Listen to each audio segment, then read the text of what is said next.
payg'ambar alayhissalomni tushda ko'rish imkonini beruvchi qimmatli tavsiyalar bilan ulashamiz. Janob Rasulullohni ko'rish uchun quyidagi tavsiyalarga amal qiling. Birinchi tavsiya: Qadr surasini har kuni quyosh chiqish va botish chog'ida 21 martadan o'qishni odat qilgan kishi Rasululloh alayhissalomni Allohning xohishi bilan tushida ko'radi. Ikkinchi tavsiya: Kavsar surasini bir kechada 1000 marta o'qigan kishi Rasulullohni Allohning xohishi bilan u ham ko'radi. Hasan Muhammad Shaddod bu amaliyot foydasini tajribadan o'tkazganini ta'kidlagan.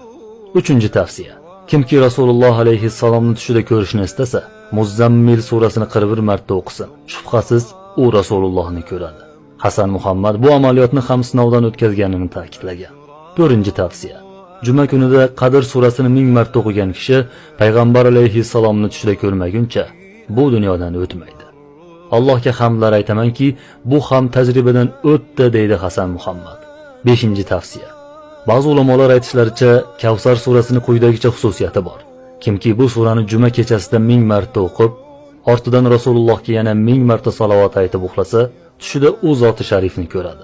Men bu tajribani amalda juda ko'pchilik sinab ko'rganini va tasdig'ini topganini bilaman, deb aytadi Hasan Muhammad.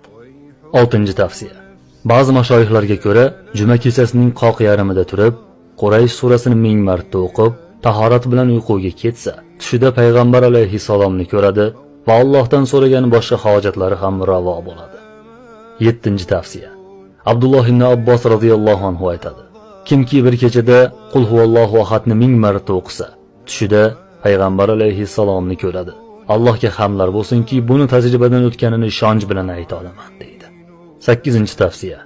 Yana Abdulloh ibn Abbos radhiyallohu anhu dan keltirilishicha, payg'ambar alayhissalom qaysi bir mu'minki juma kechasida 2 rakat namoz o'qisa va har bir rakatida Fotiha surasidan keyin 25 martadan Qul huvallohu ahadni o'qib, uning ortidan 1000 marta salovat aytsa, keyingi jumagacha albatta meni tushida ko'radi.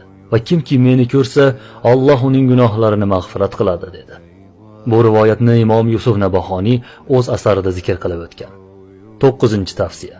Kimki juma kechasi 2 rakat namoz o'qib, har rakatida 1 martadan Fotiha surasini va 5 martadan Oyatul Kursini o'qib, namozini tamomlagach payg'ambar alayhissalomga salovat aytsa, Rasulullohni albatta tushida ko'radi. 10-tavsiya. Anas ibn Malik radhiyallohu anhu rivoyat qiladi. Payg'ambarimiz alayhissalom aytadi: Kimki menga shanba kunda 1000 marta salovat aytsa, jannatdagi joyini ko'rmaguncha dunyodan o'tmaydi. Men bu xabarni ham tajribamdan o'tkazganman, deydi Hasan Muhammad Shaddod. 11-tavsiya.